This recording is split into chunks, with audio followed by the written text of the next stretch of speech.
اعوذ باللہ من الشیطان الرجیم بسم اللہ الرحمن الرحیم۔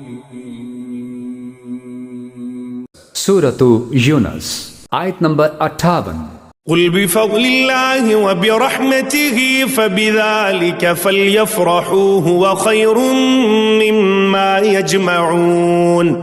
ترجمہ: اے پیغمبر کہو کہ یہ سب کچھ اللہ کے فضل اور رحمت سے ہوا ہے، لہٰذا اسی پر تو انہیں خوش ہونا چاہیے، یہ اس تمام دولت سے کہیں بہتر ہے جسے یہ جمع کر کے رکھتے ہیں۔ تفسیر: قل بفضل اللہ وبرحمتہ، اے نبی ان سے کہیے یہ قرآن جو نازل ہوا اللہ کے فضل سے اور اس کی رحمت سے نازل ہوا ہے، یہ اس کے فضل اور رحمت کا مظہر ہے، یہ اس کا بہت بڑا احسان ہے۔ فبذلک فلیفرحوا، تو اس پر خوشیاں منائیں۔ جشن منانا ہے تو قرآن کا مناؤ، خوشیاں منانی ہے قرآن کی مناؤ کہ اللہ تعالیٰ نے اتنی بڑی شے تمہیں عطا کی ہے۔ هو خیر مما یجمعون، وہ جو کچھ تم جمع کر رہے ہو ساز و سامان دنیاوی، اور تم کہاں کہاں سے لے کر آئے ہو، تم نے سجاوٹ کے لیے سامان جمع کیا ہے، ڈیکوریشن پیسز جمع کیے ہیں، کہاں کہاں سے اینٹیکس لے کر آئے ہو، پیسے خرچ کیے ہیں، یہ ساری چیز جمع کر رہے ہو، ان سے کہیں بہتر ہے یہ قرآن۔ آیت نمبر 59۔ قل ارأيتم ما انزل الله لكم من رزق فجعلتم منه حراما وحلالا قل الله اذن لكم ام على الله تفترون۔ ترجمہ: کہو کہ بھلا بتاؤ اللہ نے تمہارے لیے جو رزق نازل کیا تھا تم نے اپنی طرف سے اس میں سے کسی کو حرام اور کسی کو حلال قرار دے دیا۔ ان سے پوچھو کہ کیا اللہ نے تمہیں اس کی اجازت دی تھی یا تم اللہ پر جھوٹا بہتان باندھتے ہو؟ تفسیر: عرب کے مشرکین نے مختلف جانوروں کو بتوں کے ناموں پر کر کے انہیں خام خواہ حرام قرار دے دیا تھا، جس کی تفصیل سورہ انعام آیت نمبر 138 اور 139 میں گزری ہے۔ یہ ان کی اس بدعملی کی طرف اشارہ ہے۔ آیت نمبر 60۔ وما ظن الذين يفترون على الله الكذب يوم القيامة إن الله لذو فضل على الناس ولكن أكثرهم لا يشكرون۔ ترجمہ: اور جو لوگ اللہ پر بہتان باندھتے ہیں روز قیامت کے بارے میں ان کا کیا گمان ہے؟ اس میں شک نہیں کہ اللہ انسانوں کے ساتھ فضل کا معاملہ کرنے والا ہے، لیکن ان میں سے اکثر لوگ شکر ادا نہیں کرتے۔ تفسیر: یعنی یہ تو آقا کی کمال درجے مہربانی ہے کہ وہ نوکر کو خود بتاتا ہے کہ میرے گھر میں اور میرے مال میں اور خود اپنے نفس میں تو کون سا طرز عمل اختیار کرے گا تو میری خوشنودی اور انعام اور ترقی سے سرفراز ہوگا، اور کس طریقہ کار سے میرے غضب اور سزا اور تنزل کا مستوجب ہوگا۔ مگر بہت سے بے وقوف نوکر ایسے ہیں جو اس عنایت کا شکریہ ادا نہیں کرتے، گویا ان کے نزدیک ہونا یہ چاہیے تھا کہ آقا ان کو بس اپنے گھر میں لا کر چھوڑ دیتا اور سب مال ان کے اختیار میں دے دینے کے بعد چھپ کر دیکھتا رہتا کہ کون سا نوکر کیا کرتا ہے، پھر جو بھی اس کی مرضی کے خلاف جس کا کسی نوکر کو علم نہیں کوئی کام کرتا تو اسے وہ سزا دے ڈالتا۔ حالانکہ اگر آقا نے اپنے نوکروں کو اتنے سخت امتحان میں ڈالا ہوتا تو ان میں سے کسی کا بھی سزا سے بچ جانا ممکن نہ تھا۔ آیت نمبر 61۔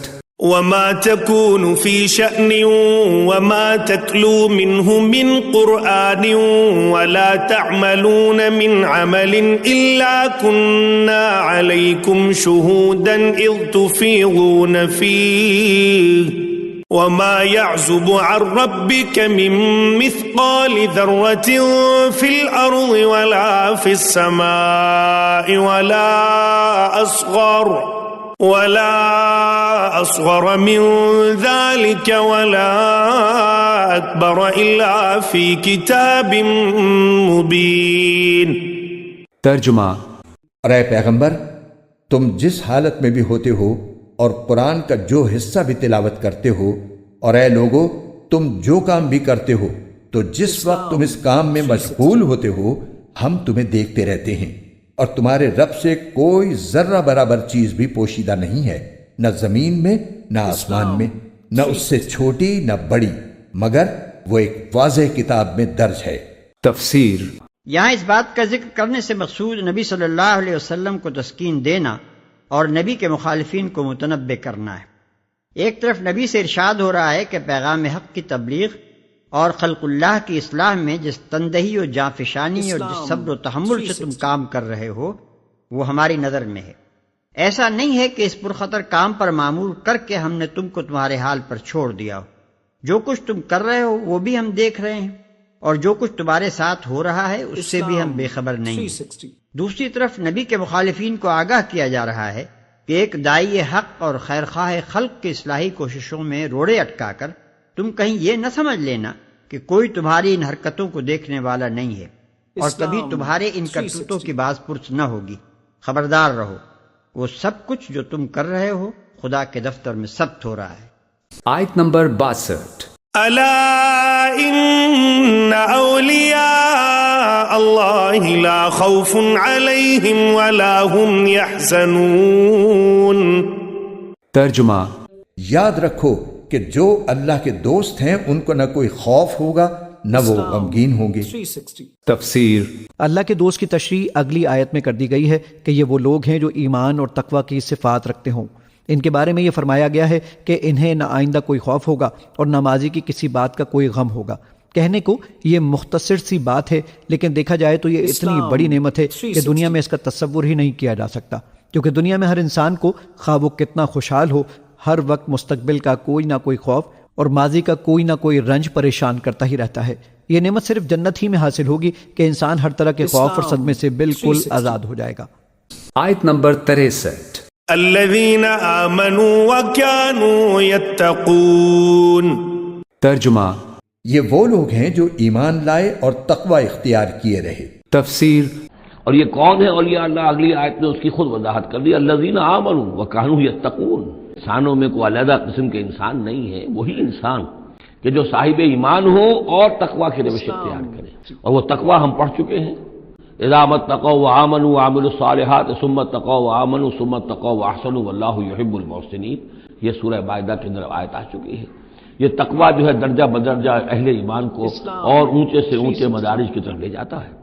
آیت نمبر 64۔ لهم البشرى في الحياة الدنيا وفي الآخرة لا تبديل لكلمات الله ذلك هو الفوز العظيم۔ ترجمہ، ان کے لیے خوشخبری ہے دنیاوی زندگی میں بھی اور آخرت میں بھی، اللہ کی باتوں میں کوئی تبدیلی نہیں ہوتی، یہی زبردست کامیابی ہے۔ تفسیر۔ لہم البشریٰ فی الحیات الدنیا، ان کے لیے دنیا کی زندگی میں بھی بشارتیں ہیں۔ یہ بشارت کس اعتبار سے؟ جو ہم سورہ توبہ میں پڑھ چکے ہیں کہ هل تربصون بنا الا احدى الحسنیین، ہمارے لیے تو دو اچھائیوں کے سوا کسی تیسری چیز کا تصور ہی نہیں۔ بشارت ہی بشارت ہے۔ لہم البشرى فی الحیات الدنیا وفی الآخرہ، اور آخرت میں بھی لا تبدیل لکلمات اللہ، اللہ کی باتوں کو کوئی بدل نہیں کر سکتا۔ ذالک هو الفوز العظیم، یہی بہت بڑی کامیابی ہے۔ آیت نمبر 65۔ ولا يحزنك قولهم إن العزة لله جميعا هو السميع العليم۔ ترجمہ، اور اے پیغمبر یہ لوگ جو باتیں بناتی ہیں وہ تمہیں رنجیدہ نہ کریں، یقین رکھو کہ اقتدار تمام تر اللہ کا ہے اور وہ ہر بات سننے والا، سب کچھ جاننے والا ہے۔ تفسیر۔ ولا يحزنك قولهم، اور اے نبی ان کی بات سے آپ رنجیدہ نہ ہو۔ ان العزت للہ جمیعا، عزت کل کی کل اللہ کے اختیار میں ہے، اللہ کے ہاتھ میں ہے۔ هو السمیع العلیم، وہ سب کچھ سننے والا اور جاننے والا ہے۔